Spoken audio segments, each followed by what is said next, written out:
നമ്മൾ വീണ്ടും സേ എന്ന പ്രത്യയത്തിൻ്റെ വ്യത്യസ്ത ഉപയോഗങ്ങളാണ് ഇന്ന് രണ്ട് ഉപയോഗത്തിൽ നമുക്കൊന്ന് പഠിക്കാം.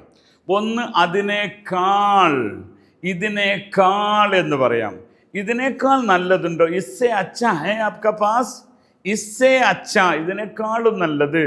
ഉസ്സേ ബഡാ, ഉസ്സേ ബഡാ അതിനേക്കാളും വലുത്. ഇതാണ് സേ. ഉസ്സേ ബഡാ അതിനേക്കാളും വലുത്.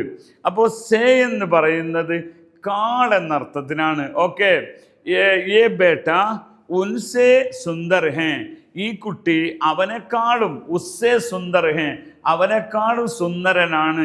സുന്ദർ ഹേ സുന്ദരനാണ്. മലയാളത്തിലെ കുറേ വാക്ക് നമുക്ക് ഹിന്ദിയിൽ പറയാം. അപ്പോൾ സേ എന്നാൽ കാൾ എന്നാണ്. ഓക്കെ, ആജ് ആജ് കൽസേ അച്ഛാ ഹേ, ആജ് ബഹുത് അച്ഛാ ബിസിനസ് ഹേ, കൽസേ അച്ഛാ ഹേ ഇന്നലത്തെക്കാളും നല്ലതാണ്, ഇന്ന് നല്ല കച്ചവടമുണ്ട് എന്ന് പറയാം. ഓക്കെ, അപ്പോൾ സേ എന്നാൽ കാൾ എന്നാണ്. ഇസ്സേ ബഡാ ഇതിനേക്കാളും വലുത്, ഉസ്സേ ബഡാ ഉസ്സേ ചോട്ടാ അതിനേക്കാളും ചെറുത്. അപ്പോൾ സേ മനസ്സിലായല്ലോ, കാൾ എന്ന അർത്ഥത്തിന്. ഓക്കെ, ഇനി അതുപോലെ തന്നെ മറ്റൊന്നാണ് നോട് എന്ന് പറയും. നോട്, ഉസ്സേ, ഉസ്സേ പത്താവോ, ഉൻസേ പത്താവോ അവനോട് പറയൂ. ആപ്സേ, ആപ്സേ ക്യാ ബതാऊं मैं താങ്കളോട് ഞാൻ എന്താ പറയുക. ഇൻസേ, ഇൻസേ, ഇൻസേ ഈ ഇദ്ദേഹത്തോട്, ഇൻസേ ബത്താ, ഇൻസേ ബോലോ, ഇൻസേ പൂച്ചു ഇയാളോട് ചോദിക്കൂ.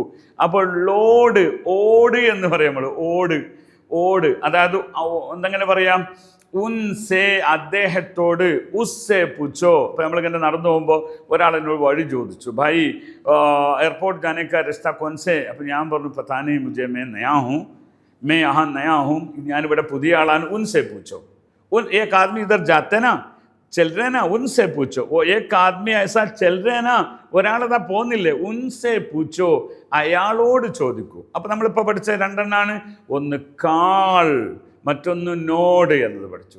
ഇനിയും ചില ഉദാഹരണങ്ങളിലൂടെ നമുക്ക് അടുത്ത ഉപയോഗങ്ങളിലേക്ക് അടുത്ത വീഡിയോയിൽ വീണ്ടും കാണാം. അതുവരെ ധന്യവാദം.